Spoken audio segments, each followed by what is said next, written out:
이거 잘 보관해 주세요. 이렇게 파일에다 모아 놓으시면 됩니다. 오늘은 보드가 없어서 다음 주부터 이제 보드에다가 좀 더 이렇게 그림을 그려가면서 설명해 보려고 하는데, 오늘 그 첫 번째, 하나님의 말씀이란 무엇인가? 이것에 대해서 한번 살펴보도록 하겠습니다. 하나님의 말씀이란 무엇인가? 그러니까 성도의 고민과 의구심 중에 하나가 뭐냐면, 하나님의 음성을 듣고 싶어요 라고 하는 것입니다. 어떤 사람들은 그러잖아요. 제가 하나님의 음성을 들었어요. 또 어떤 사람은 대체 그 하나님의 음성이란 뭐예요? 궁금하지 않습니까? 누구는 하나님의 음성을 들었다고 하는데, 누구는 주의 말씀을 들었다고 하는데, 도대체 나는 주의 음성을 들어본 적도 없고 주의 말씀이라는 게 뭔지도 느끼지 못한다는 거죠. 그래서 이러한 성도들의 고민과 어떤 의구심에 부응해서 하나님의 음성을 듣는 법, 이런 서적들이 출간되고 있죠. 서점에 나가면 하나님의 음성을 듣는 법에 대한 책을 쉽게 만날 수 있어요. 또 어떤 선교단체에서는 훈련을 합니다. 훈련. 하나님의 음성을 듣는 훈련을 합니다. 그래서 그 선교단체에서는 매주마다 한 번씩 모일 때마다 어떤 하나님의 음성을 들었는지 말해보래요. 그러니까 거기서는 들어서 말하는 사람들도 있고, 안 말하면 자기는 주의 음성을 못 듣는 사람이 될까봐 그냥 말해요. 이런 음성이 들렸어요. 저런 음성이 들렸어요. 오늘 제가 주위의 사람한테 복음을 전하래요. 그런 음성을 들었어요. 제가 오늘 정말 기도를 30분 이상 하라고 하는 주의 음성을 들었어요. 이런 식으로 자기가 하나님의 음성을 듣는 것을 이렇게 얘기하라라는 겁니다. 문제는 뭐예요? 누구나 다 하나님의 음성을 들었다는 보편적 오류에 빠질 수도 있어요. 그리스도인 중에서 하나님의 음성을 듣는 사람이 있고 못 듣는 사람이 있을 수 있거든요.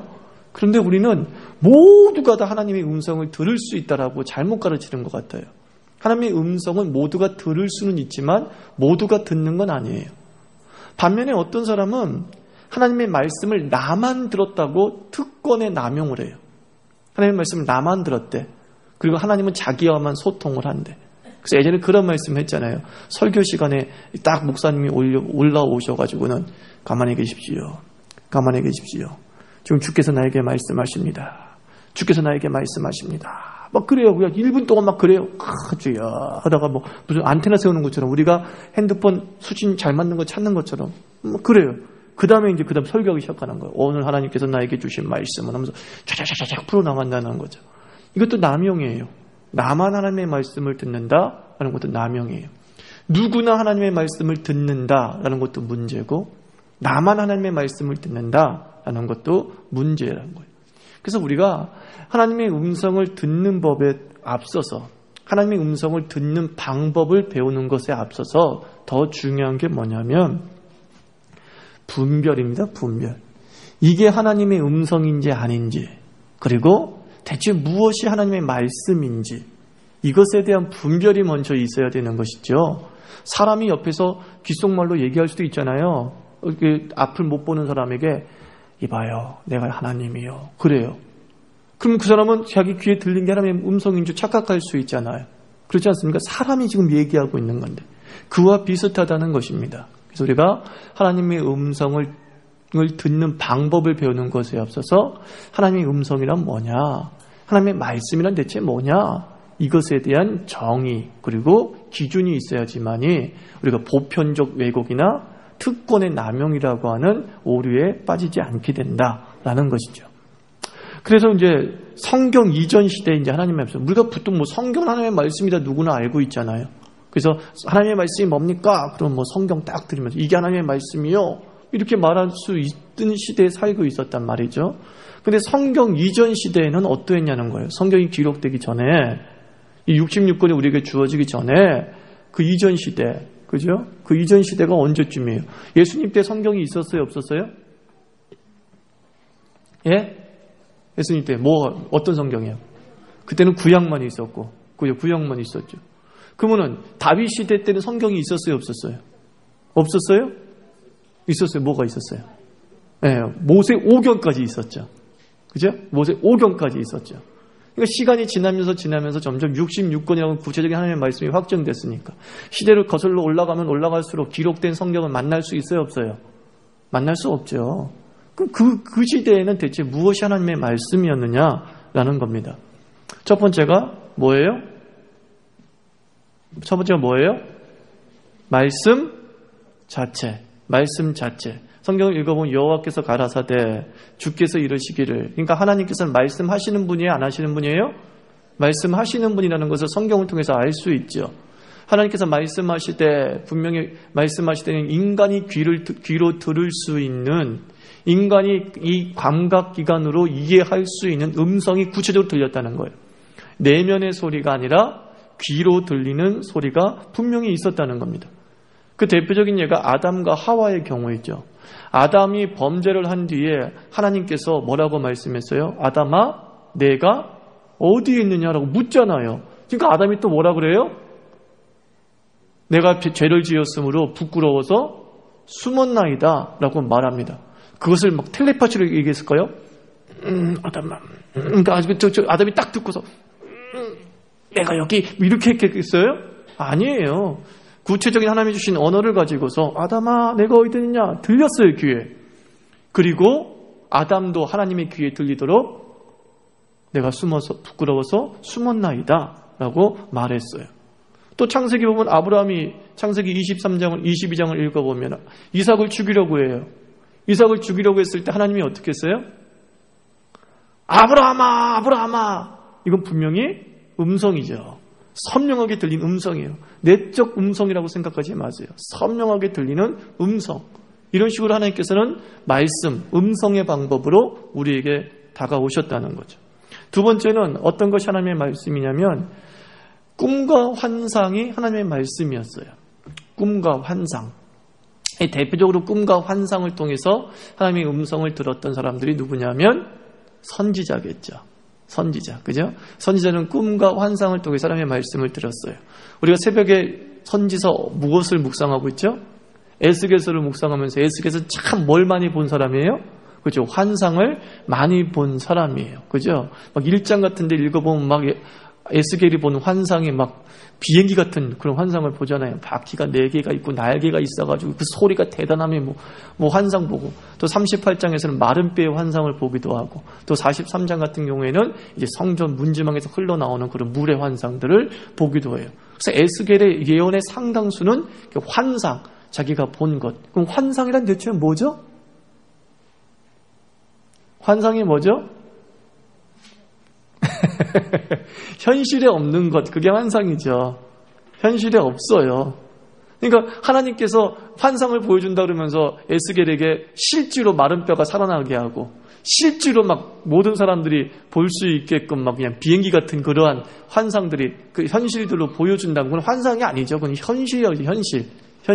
현실에 없는 어떤 현상, 현실에 없는 것을 내가 보는 것을 환상이라고 그러는 거예요. 현실에 없는 것을 보는 것을 환상이라고 그래요. 근데 이 환상과 관련돼서 우리가 한 가지 알아야 될 사실은 뭐냐면, 엑스타시라고 그러죠. 이 환상을 갖다 엑스타시 상태에서 보아, 무아지경에서 본다. 그렇게 얘기를 하는데, 제가 그 고대 근동의 예언가 선지자라고 하는 책을 한번 공부한 적이 있어요. 신학대학원을 다닐 때. 그때 그 고대 근동의 예언의 방식과 이스라엘의 예언의 방식은 분명히 달랐다라는 거예요. 연구해 보니까. 그럼 고대 근동에 우리가 말하면 바알과 아세라다 이런 식이었던 선지자들은, 세자장들은 어떤 식으로 환상을 봤냐면 무아지경이야. 그러니까 우리가 보통 아프리카의 그 샤먼들을 볼 때 아프리카 샤먼들이 어떻게 해요? 이러고 있잖아요. 그죠? 이러고 있잖아요. 그런 식으로 해가지고 자기가 깨고 난 다음에는 자기가 뭘 봤는지 몰라요. 그걸 무아라 그래요. 무아의 환상이라 그래요. 자기가 딱 그 상태에서 벗어나면은 대체 내가 뭘 봤는지, 뭘 깨달았는지 몰라. 또 하나는 뭐냐면은 그 무아의 환상으로 들어가는 방법이 매우 격렬해. 두 가지 방법이죠. 음악을 동원하는 방법과 그리고 약초를 이용하는 방법이에요. 음악을 이용하는 방법은 많이 들었죠. 북을 막 쳐. 계속 쳐요. 그러면 그 음이 우리의 어떤 정신을 자극하죠. 북소리가 굉장히 무서운 겁니다. 그래서 정신을 자극을 해가지고 그 소리에 의해서 무아지경에 빠질 수도 있어요. 그래서 예전에 막 기도원에 들어가면 뭔가 기도가 잘 되는 것 같고 은혜를 받는 것 같고, 그런 이유가 뭐냐면 기도원에서 뭘 치죠? 아무 악기도 안 해요. 옛날 기도원은요. 북만 쳐요. 북만 쳐, 그죠? 예수 십자가에 흘린 피로써. 그럼 거기 북돌이가 있어요. 거기는 굉장히 영성 있는 사람이 북돌이 합니다. 아무나 북돌이 안 시켜요. 북돌이가 땅땅땅 치는데 이게 꽝꽝꽝꽝 계속 울려요. 그러다 보면 나도 모르게 혼미해질 때도 있어요. 그게 북의 영향이에요. 북의 영향. 그 약초는 이제 마약류를 얘기하는 거죠. 아프리카 같은 데 그 샤먼들 보니까는 흡입해서 마시는 것들을 보니까는 마약류야. 그게 환상이야. 그러면서 무아지경이 되면서 내가 뭘 했는지 모르는 거지, 깨어나면요. 그런데 성경의 선지자들은 그런 약초나 그런 악기의 동원의 방법으로 환상을 보지 않아요. 그리고 자기가 깨우고 난 다음에 그 환상이 뭔지를 알아요. 그러니까 어떻게 해요? 기록할 수 있었던 거죠. 기록할 수 있었던 거죠. 대표적으로 악기나 격렬함을 동원하지 않는다는 것을 보여주는 한 예가 뭘까요? 하나님의 음성을 듣고 하나님을 만나기 위해서 악기를 동원하지도 않고 격렬하게 막 몸부림치지 않아도 하나님을 만날 수 있다는 예를 보여준 선지자가 누구죠? 엘리야였죠. 바알과 아세라의 850명의 제사장들은 어떻게 했어요? 격렬하게 칼을 자기 몸을 찢으면서, 사실 그것이 그들의 제2의 한 방법이에요. 하나님 바알과 아세라가 응답하지 않아가지고 미친 듯이 한 게 아니에요. 사실은요. 그들은 원래 그래요. 그런데 엘리야는 어떻게 했어요? 가만히 고개 숙이고 쭉 기도하고 있는데 확 불이 떨어졌죠. 하나님과의 교통함이 이루어졌죠. 엘리사도 마찬가지야. 엘리사도 하늘에 뭘 봤어요? 아람 군대가 쳐들어왔을 때 12영이나 되는 하늘의 천군 천사를 봤죠. 12영은 12사단 이렇게 생각해야 돼요. 사단. 그 수만 명의 하늘의 천군 천사를 봤어요. 그 환상을 보기 위해서 엘리사가 믿습니다 막 100번 했어요? 할렐루야 할렐루야 할렐루야 할렐루야 그랬어요? 그리고 딱 환상이 보였어요? 아니요. 이룩하고 있다가 그냥 본 거예요. 그리고 그 시종이 누구죠? 게하시도 보이게 만들기 위해서 할렐루야 1000번 해. 어느 교회 그러잖아요. 어느 기도원. 방언이 터지기를 원하느냐? 할렐루야 1000번을 하라. 그러면 그 기도에서 계속 이것만 해. 할렐루야 할렐루야 할렐루야 할렐루야 할렐루야 이렇게 돼버리는 거예요. 게하시에게 너 환상 1000번만 위해서 환상 아니요? 그냥 기도만 했어요. 하나님 이 게하시의 눈을 열게 해주세요. 그랬더니 그냥 열었어요. 그리고 그것을 봤어요. 그 환상이죠. 그걸 봤어요. 또는 그걸 비전이라고 하죠. 또는 그것을 묵시라고도 하죠. 이렇게 예수님 성경이 쓰여질 당시의 선지자들은 분명히 우리가 알고 있는 샤머니즘과 무속인들과 샤먼들과 그리고 환상에 빠진 자들과 행태가 완전히 달랐다는 사실이에요. 한쪽은 무아지경이었지만 이쪽은 이성이 작용하고 있었어요. 선지자는 이성이 작용하고 있었어요. 그가 무아의 환상을 봤다는 것은 그가 그 환상을 기억하지 못한다면 그건 무아의 환상, 가짜의 환상이에요. 그러나 그가 환상을 막 얘기하고 있어. 나 뭐가 보여 막 주변에서 얘기하고 있어. 그런 다음에 그 환상이 끝났는데도 불구하고 내가 뭘 봤는지 또다시 다시 얘기할 수 있을 때 그건 하나님이 주신 그 환상이에요. 그래서 이것이 성경의 환상과 세상에서 마귀가 주는 환상과 분명히 다르다라는 것을 우리가 기억해야 되는 거예요. 꿈과 환상. 그 다음에 세 번째는 뭐냐면 세계, 우리에게 주어진 세상 만물이 하나님의 음성이고 말씀이었어요. 시편 19편 1절 2절 다 찾아볼까요? 자, 시편 19편 1절 2절. 펜하고 성경은 항상 이제 준비하셔야 돼요. 그리고 집에 가서는 그 찾았던 성경을 그 공란에다가 적어 놓으셔야 되는 거예요. 아시겠죠? 19편 1절 2절 한번 읽습니다. 시작. 하나님의 영광을 선포하고 궁창이 그의 손으로 하신 일을 나타내는도다. 날은 날에게 말하고 밤은 밤에게 지식을 전한다. 하늘이 누구의 영광을 드러내요? 하나님의 영광을 드러내고 궁창이 그의 손으로 지으신 이를 나타나고 날은 날에게 말하고 밤은 밤에게 지식을 전한다. 하나님께서 우리에게 주신 세상 만물이 하나님의 어떠한 섭리를 드러내는 통로로 쓰이고 있다는 거예요. 그래서 창세기 1장에서 하나님께서 해와 달과 별을 만드실 때 뭐라고 했냐면 이것을 통해서 일자와 사시와 징조로 삼았다 그랬어요. 징조. 어떠한 것을 드러내는 현상을 징조라고 그러죠? 그죠? 그러니까 하나님께서 해와 달과 별을 그냥 아름답게만 만드신 게 아니라 그것을 통해서 메시지를 전하셨다는 거예요.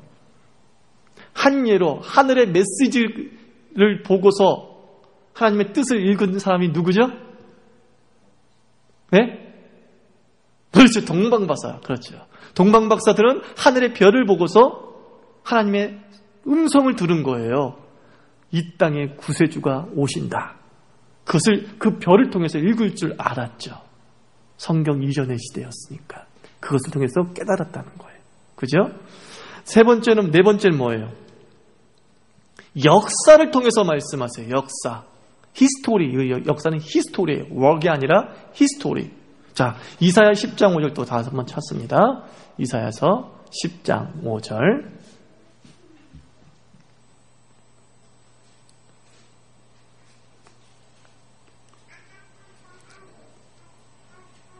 이사야서 10장 5절. 자, 또 한 목소리를 읽겠습니다. 시작. 그는 내 진노의 막대기요 그 손의 몽둥이는 내 분노라 그랬어요. 아수르라고 하는 실제적인 국가를 통해서 하나님께서 이스라엘을 심판하고 징계하셨단 말이에요.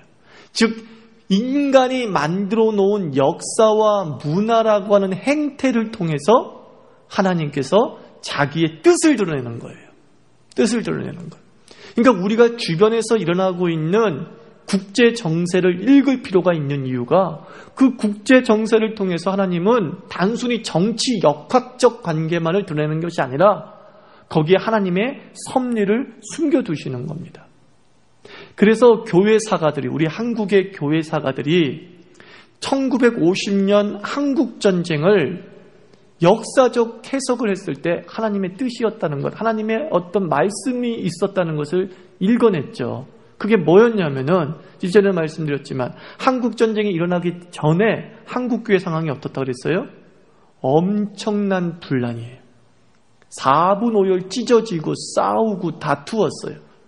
그리고 동양의 예루살렘이라고 하는 그 평양에서 우리가 예수 잘 믿는다고 자만에 빠져버렸어요. 우린 정말 예수 잘 믿는 줄 알아. 동양의 예루살렘이라고 선교사가 친송을 하고 있잖아. 그러면서 막 어떤 신앙의 기득권을 주장을 하죠. 그런 다음에 전쟁이 똥 벌어진 거예요. 그러면서 기독교인들이 엄청나게 핍박을 받죠. 그러면서 두 번째 일어난 사실은 뭐예요?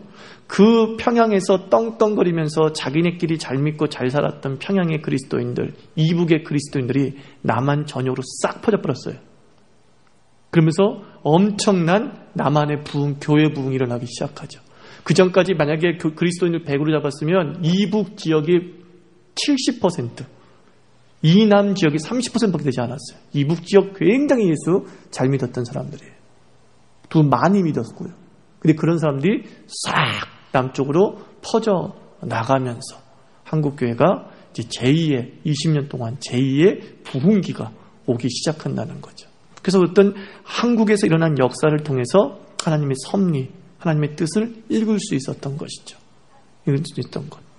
또 하나, 다섯 번째, 뭐예요? 인생의 섭리. 예를 들면 희노애락, 실패, 성공, 이런 다양한 인생의 과정들이 있지 않습니까? 그런 것들이 우리를 향한 하나님의 메시지일 수 있다는 거예요. 예를 들면 이런 겁니다, 여러분들. 내 인생 속에 잘 나가다가 어느 날 슬픈 일을 당했어. 그때 이런 음성이 들렸다고 말할 수 있는 거예요. 봐라, 천우나. 네가 네 자만에 빠져서 너만 배부르게 사니까 결국은 내가 너를 복을 주고 싶어도 주지 못하는 거야. 그러면서 내 모든 것을 빼앗아갔다. 내가 느낀 거야. 무슨 뜻이 알겠어요? 내가 그렇게 느꼈어. 그때 그 느낌을 뭐라고 말할 수 있는 거예요? 하나님의 음성이라고 말할 수 있는 거예요. 그렇게 해석을 해냈기 때문에. 내가 왜 내게 갑자기 슬픔이 닥쳤을까? 내가 왜 갑자기 고난이 닥쳤을까? 그래, 나만 배부르게 먹고 살아서 그래. 하나님은 나를 나누고 베풀고 살기를 원했는데 내가 너무 나만 잘 먹고 잘 살아서 그래. 그 음성을 들은 거예요. 그 뒤 그 사람은 어떻게 하겠어요? 이제 더 열심히 주님의 은혜를 나누는 사람이 되겠지요. 그 사람에게 느낀 점은 곧 주의 음성이 될 수 있는 거예요. 음성이 될 수 있는 거예요. 여섯 번째 뭐예요? 양심, 내면의 소리다라고 얘기도 하죠.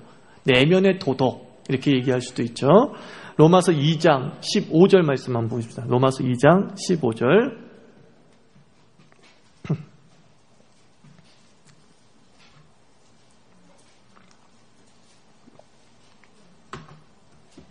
로마서 2장 15절.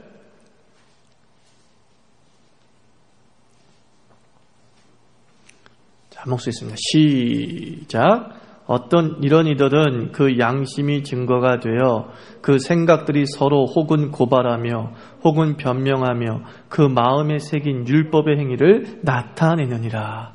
양심이 뭘 나타내요? 율법에 대한 어떤 행위를 드러낸다는 거예요. 그 율법에 대해서 변명하기도 하고 그 율법에 대해서 증거하기도 하고, 하여튼 그 내면의 소리가 있는 거예요. 내 양심 속에 하나님께서 주신 양심이라고 하는 이 잣대가 한 80% 거의 도덕적이에요.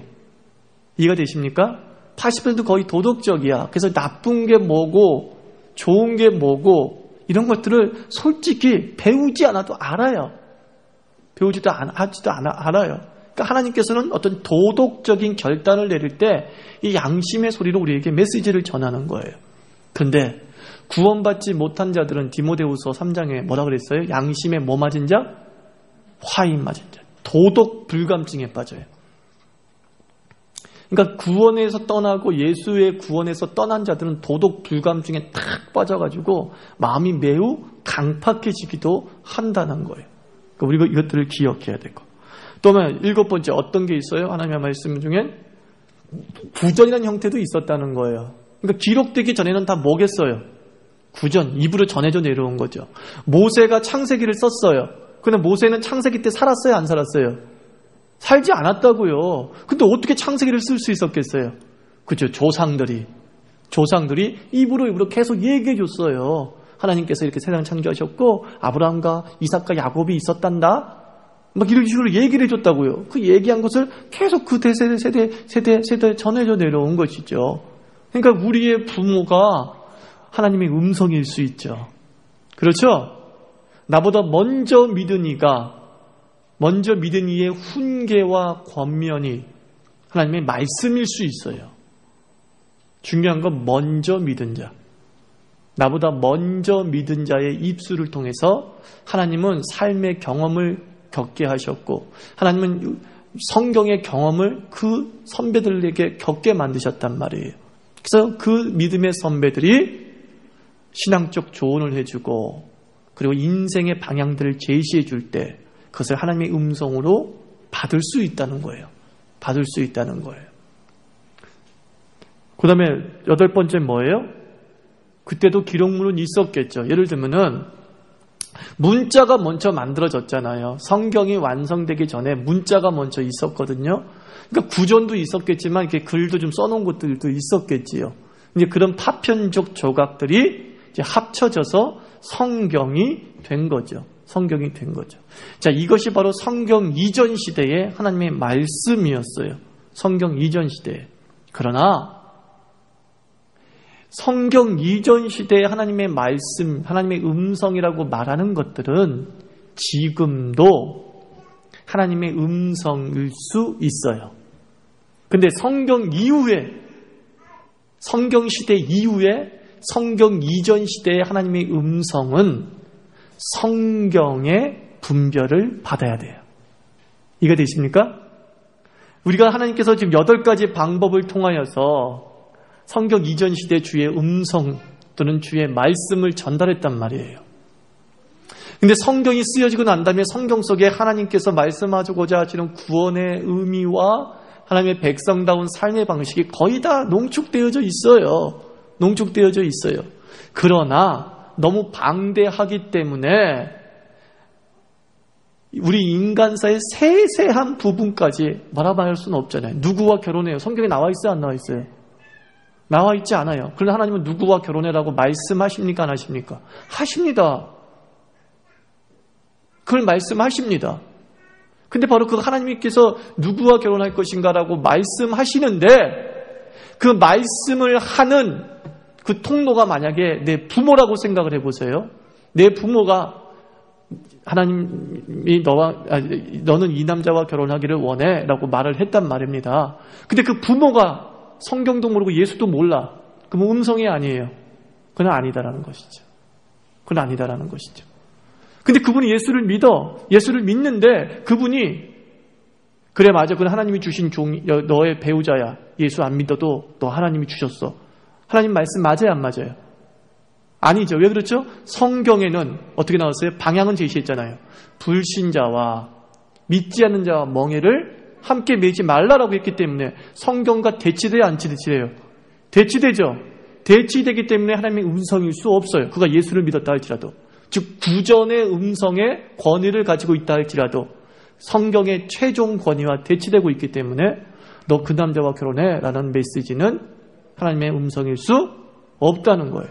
이해가 되십니까 여러분들? 그러니까 성경 이후 시대에는 성경이 최종 권위가 되고 분별의 기준이 돼서 그 내용이 우리가 충분히 파악이 되면 위에 있는 8가지의 내용들을 분별해낼 수 있는 거예요. 느낌을 통해, 역사를 통해, 인생의 섭리를 통해, 양심을 통해, 또는 직접 음성이 들려지는 것을 통해 예를 들면 직접 음성을 듣는 것을 통해서는 이런 예가 있다고 말씀을 드렸죠. 토조가 어느 날 20세기 선지자가 불리는 A.W. 토조 목사님이 딱 이제 상담을 받았는데 한 자매가 와가지고 목사님 어떤 한 남자를 사랑하는데 정말 그 남자와 결혼하고 싶고 그렇다고 결혼하면 되지 않냐고 결혼하면 되지 않냐고 그래서 이제 기도하고 다시 왔어요. 목사님 하나님의 음성을 들었어요. 하나님은 정말 그 남자와 결혼하기를 원하신대요. 정말 하나님께서는 너무 고마우시고요. 제가 그 음성을 들었어요. 근데 이제 그 남자가 누구였냐면 유부남이었어요. 그때 토호조가 얘기하죠. 당신이 들은 얘기는 마귀의 소리라고. 성경에 누가 간음을 통해서 결혼하라고 성경에 나와 있냐고. 그러면 당신은 하나님의 음성을 들은 게 아니라 마귀의 음성을 들은 거라고. 그죠? 이해가 되십니까 여러분들? 주께서 여러분 삶 속에 내면의 소리가 들렸다 할지라도 그것이 성경의 구체적인 방향과 맞지 않을 때는 마귀의 소리예요. 정말 선명하게 들었어. 그 유부남과 결혼해. 환상까지 보여줬어. 그 유부남과 결혼식장에 들어가는 환상까지. 그런다 할지라도 무엇과 대치되기 때문에? 성경과 대치되기 때문에. 그래서 이 시대에는 하나님의 음성을 듣는 훈련, 즉 8가지의 감각을 살리는 훈련보다 더 중요한 게 성경의 내용을 아는 거예요. 성경의 내용을 알면 8가지가 매우 유용해져. 아시겠어요? 꿈과 환상과 음성과 그리고 구전과 이런 것들이 내 삶에 굉장히 유용해져서 내가 더 구체적으로 하나님의 뜻에 가까이 나아갈 수 있어요. 근데 성경 말씀을 무시한 가운데 8가지 감각에만 의존하기 시작했을 때 어떤 일이 벌어져요? 이단이 되거나 마귀에 빠지거나 정신질환자가 되는 거예요, 사실. 정신질환자. 그래서 우리가 이 성경이 얼마나 중요한지를, 성경이 최종 해석권을 가지고 있다는 사실을 기억하면서 하나님의 말씀을 많이 알아야 돼요. 그래서 어떤 선교단체의 그 하나님의 음성을 듣는 법, 그러면서 계속 무슨 음성을 듣냐고 물어보는 것처럼 무식한 게 없는 거예요. 어떻게 해야 돼요? 성경을 계속 가르쳐야죠. 성경을 읽었니? 네가 이번에 성경 읽은 것을 통해 어떤 느낌이 있었니? 어떤 결단이 있었니? 이걸 물어야죠. 내가 성경을 읽었는데요. 1장 1절을 통해서 내가 이렇게 저렇게 살아야 된다는 마음을 갖게 되었어요. 그러면 그건 뭐가 돼요? 하나님의 음성이잖아요. 선명하게. 근데 성경을 안 읽혀. 감각만 계속 느끼게 하는 거예요. 그리고 눈 감고 계속 하늘 보고 기도만 하래요. 그러니까 그 선교단체에서는 이단이 많이 나오지. 그래서 정신질환자도 많아요. 청년들이 정신질환자. 정상적이지 않은 행동들이 정상적이지 않아. 그러니까 매우 위험한 행동들을 하고 있다는 것이죠. 그러니까는 하나님의 사랑에 대한 지식으로 사랑을 알아야 되는데 그 지식의 사랑이 매우 부족해지는 현상이 벌어지는 것이죠. 그래서 다시 말합니다. 8가지 감각적인 부분 우리는 부인하지 않는다니까요. 우리는 부인하지 않아요. 그것이 적극 활용되기를 원해요. 그러나 그것이 성경의 바탕으로 될 때 꽃을 피우게 되는 거예요. 더 우리가 힘을 발휘하게 된다는 것을 기억해야 됩니다. 자, 세 번째, 그러면 이제 성경이란 대체 뭐냐? 성경의 정의를 내려보니까 성경의 정의 읽어볼까요? 시작. 그치, 하나님의 말씀이에요. 모든 판단과 결정의 최종 권위예요. 최종 권위. 그러니까 한마디로 헌법이란 뜻입니다. 모든 법은 헌법에 귀속되는 것이죠. 그죠? 아무리 좋은 법이라 하더라도 헌법을 위반하면은 그는 법률적 효력을 발휘하지 못하는 것과 마찬가지로 이 성경이 헌법적 기능을 가지고 있는 거예요. 헌법적 기능. 모든 말씀의 최종 권위요, 결정의 최종 권위다라는 겁니다. 그러면 성경은 어떻게 만들어졌는가? 그러니까 하나님의 말씀이라고 우리가 인정하는 이 성경이 어떻게 만들어졌는가? 영감으로 만들어졌대요. 영감이 뭐겠어요? 영영자고 감자는 느낄감, 그리고 감동할 때 그 감 있죠? 그 감이에요. 그러니까 성령의 감동이야. 성령의 감동. 영어로는 inspiration. 안으로, 뒤에 이제 spirit이라는 뜻의 합성어죠. 그러니까 성령이 내 안으로 확 들어오는 것. 그 상태에서 성경이 쓰여졌다는 거예요. 영감으로 쓰여졌어요. 영감으로. 이거는 디모데후서 3장 16절에서 우리에게 말씀해 주는 거죠. 모든 성경은 하나님의 감동으로 된 것으로 이렇게 기록했단 말이에요. 그러면 범위에 있어서는 뭐냐? 범위에 있어서는 무슨 영감이에요? 우리가 완전 영감이라 그래요. 범위에 있어서는 무슨 뜻이냐면 창세기부터 요한계시록까지 다 하나님의 감동했다는 거예요. 어느 한 개만 감동한 게 아니라 창세기도 하나님의 감동이고 계시록도 하나님의 감동, 그 중간에 있는 또 61권의 책, 7권의 책들도 다 하나님의 감동. 그게 바로 완전 영감이에요. 완전 영감. 이제 축자 영감이라고 하는데, 축자 영감하면 글자 하나하나에 영감했다, 뭐 그런 뜻이에요. 글자 하나. 근데 이거는 너무 이제 근본적으로 흘러가는 문제인 것 같아서 요즘에는 이 축자 영감에 대해서 우리 개신교도 조심스럽게 해석을 하는 거예요. 조심스럽게 축자 영감이 아니라 그 내용이 쓰여질 때까지 하나님께서 일거수일투족 다 개입했다는 거예요. 단어 하나하나에 개입했다라기보다는 그것을 써내려가는 그 과정 전체에서 하나님께서 역사하셨다는 거예요. 그래서 이제 그 내용이 완성됐기 때문에 마태복음 5장 18절 보면 예수님께서 뭐라고 그래요? 이것에 기록된 것에 1.1획이라도 빼거나 더하면 안 된다 그랬죠. 이제 1.1획은 뭐냐면 이제 제가 이 보도를 통해서 보여주면 참 좋은데 히브리어에 보면은 점이 있어요. 알파벳 중에 점처럼 생긴 거. 이렇게 쉼표, 따옴표라고 그러죠. 따옴표처럼 생긴 게 있고요. 이렇게 일자처럼 생긴 게 있어요. 일자. 그러니까 그걸 말하는 거예요. 1.1획. 그러니까 알파벳에서 점 따옴표처럼 생긴 알파벳. 일자처럼 생긴 알파벳. 그것을 우리가 볼 때는 점처럼 보이고 뭐예요? 획처럼 보이잖아요. 그래서 1.1획이라도 즉 알파벳 중에 아무라도 빼지 마, 이런 뜻이에요. 그럼 뜻이 달라지거든요. 히브리어에서 그 점 하나와 그 휙 하나 때문에 뜻이 확 달라질 수 있거든요. 그래서 그걸 얘기하는 거예요. 그거예요. 1점이라고 해서 누구든지 건드리지 말라라는 거예요. 범위에서도 완벽하게 만들어졌기 때문에 쓸데없이 접근하지 마라는 겁니다. 자, 두 번째, 방법에 있어서는 어떤 영감이에요? 유기적 영감이에요. 유기적 영감. 유기적이라는 말은 조직적이라는 말에 이렇게 좀 이렇게 상반되는 개념이잖아요. 그죠? 유기적이라는 건 뭐예요? 서로 연결이 돼서 영향을 미친다. 그럴 때 유기적이라고 합니다. 그죠? 서로 연결이 돼서 영향을 미친다. 예를 들면 우리 인간은 조직적일까요? 유기적일까요? 인간의 신체는 유기적이죠? 목을 자르면 삽니까? 못 살죠. 조직적인 거에선 살아요. 조직에서 회장의 머리를 자른다고 해서 밑에 사람까지 문제가 생기진 않아요. 그건 조직사회라고 해요. 조직사회. 즉 조직에 있어서 많은 피라미드 구조를 가지고 있을 때 윗선을 때리든지 아랫선을 때리더라도 아무 문제가 발생하지 않아요. 사실은요. 조금 어려울 뿐이지 다시 정상이 돼요.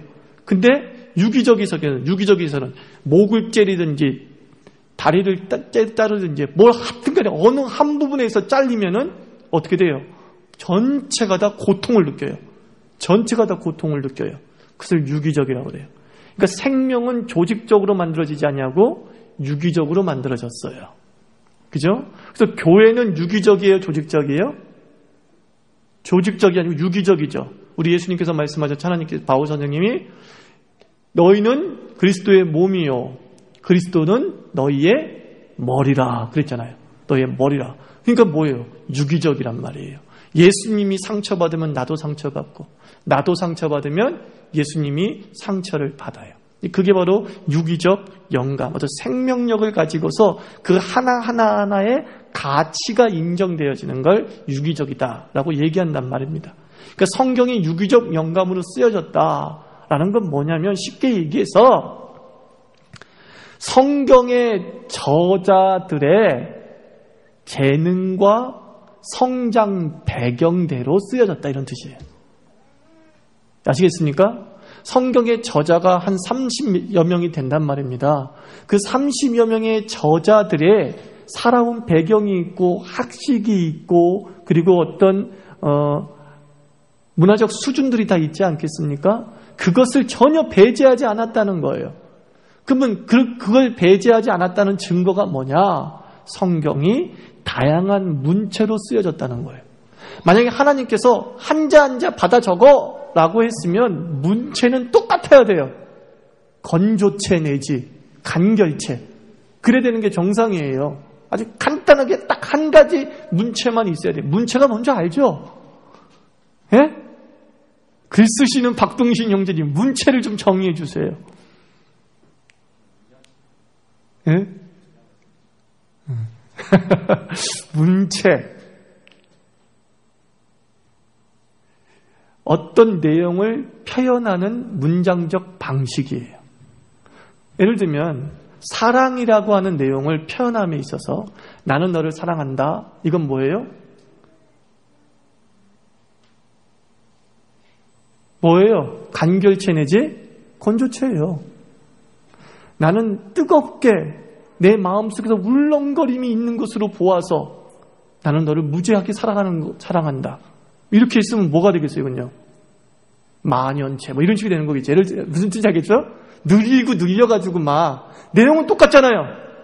사랑한다는 내용은 똑같은데, 그것을 표현할 때의 방식이 어떤 건 간단할 수 있고, 어떤 건 복잡할 수 있잖아요. 근데 그게 다 사람의 성격 따라 다르거든요. 경상도 사람이 성경을 쓴다면 어떻게 썼겠어요? 하나님이 이 세상을 창조했거든? 그래서 뭐, 이렇게 되는 거예요. 그래서 뭐. 그러나 충청도 사람이 성경을 썼다면 어떻게 돼요? 하나님이 이 세상을 창조했는데 겁나게 좋아버려. 뭐 이런 식으로 했겠죠, 뭐. 예를 들면 좀 다르게 표현했겠죠. 그게 자기의 타고난 배경에 따라서 달라진다는 거예요, 문체. 근데 바로 그렇다는 거예요. 신약 성경들 읽어보면 바울이 쓴 성경은 로마서니 고린도 전서니 이런 것들을 읽어보면 매우 고급스러운 단어가 사용되어지고 수려한 문장과 논리가 있어요. 반면에 같은 제자인 베드로가 쓴 전서를 읽어보면 무지 간결해요. 원문을 읽어보면요. 단어도 굉장히 그 당시에 평민이 쓰는 단어만 썼어요. 베드로가 글을 간단하게 쓰는 훈련을 했기 때문이에요. 사실 베드로는 아직 학식이 없는 사람이죠. 가방끈이 짧은 사람이죠. 그렇다고 해서 그 사람이 글을 못 쓸 정도는 아니에요. 글을 쓸 줄 아는 사람이야. 하지만 가방끈이 짧아. 그러다 보니까 평범한 문장과 단어를 쓰게 되는 거예요. 자, 이런 걸 무슨 영감이라고 한다고요? 유기적 영감이야. 그러나 그가 배웠든 못 배웠든 배운 바울을 통해서 못 배운 베드로를 통해서 하나님은 자기의 구원의 뜻을 정확하게 전달하셨다는 거예요. 일치의 문제도 없이 베드로를 통해서, 무식한 베드로를 통해서도 전하고, 여기 학식 있는 바울을 통해서도 당신의 뜻을 확실하게 전했다는 거예요. 그걸 유기적 영감이라고 해요. 또 다양한 장르가 존재하잖아요. 시도 있고 소설도 같은 형식도 있고 역사도 있고 산문도 있고 그래요. 성경을 보면은. 그래서 열왕기상하나 역대기를 읽어보면 똑같은 역사야. 이스라엘의 역사. 그런데 이것도 유기적 영감이라고 말할 수 있는 이유가 뭐냐면 사관이 달라요. 나중에 우리가 역대기를 공부하겠지만 사관이 달라. 똑같은 한 사람이 썼다고 한다면 사관이 똑같아야 돼. 하나님이 썼다면 그냥 사관이 똑같아야 돼. 근데 어떤 사람은 신명기적 관점을 가지고 세상을 보는 훈련이 되어 있었어. 이 사람은.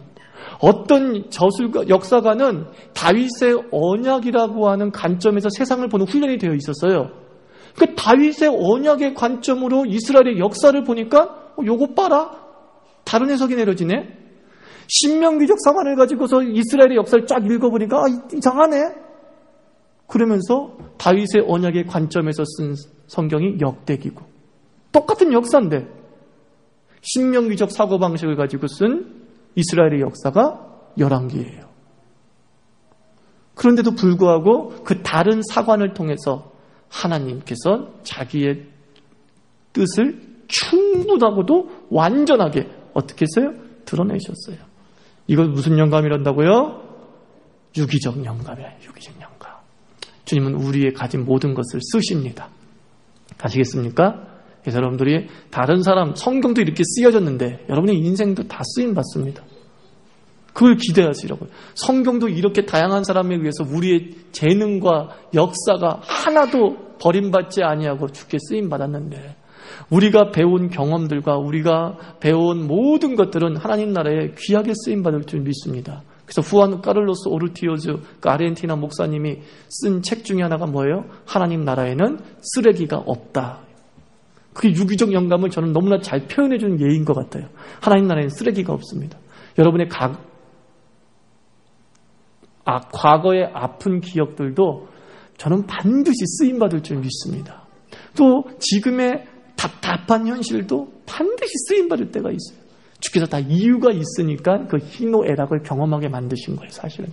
그 희노애락을. 그래서 나중에 여러분들이 그 희노애락을 가지고 성경을 쓰는 인생 되기를 축원합니다. 그죠? 내 인생의 성경을 쓰면서 자녀에게 하나님의 뜻을 탁 물려주는 거예요. 얼마나 멋있습니까? 그런 것을 유기적 영감이다. 이렇게 얘기할 수 있습니다. 오늘 여기까지 하도록 하겠습니다. 혹시 질문 있으세요? 자, 빈칸에는 뭘 하라고 그랬죠? 네, 성경 장수는 적혀져 있지만 공란으로 남아있는 부분은 돌아가셔서 그 공란에다가 성경을 잘 이렇게 필사를 하시기를 바랍니다. 다음 주에는 두 번째 시간을 갖도록 하겠습니다. 잘 모아두시기 바랍니다. 기도하겠습니다. 하나님 아버지, 주의 음성을 듣는 법, 주의 음성을 들으려면 하나님의 말씀을 알아야 되고 하나님의 말투도 알아야 되고 하나님의 목소리의 톤도 알아야 되고 다 먼저 하나님의 말씀에 대한 세밀한 지식들이 있어야지만이 주의 음성을 분별할 수 있게 되는 것입니다. 우리 자유교회 교인들 헛된 것 듣는 인생 되는 것이 아니라 망상을 보는 인생 되는 것이 아니라 하나님의 비전을 보고 하나님의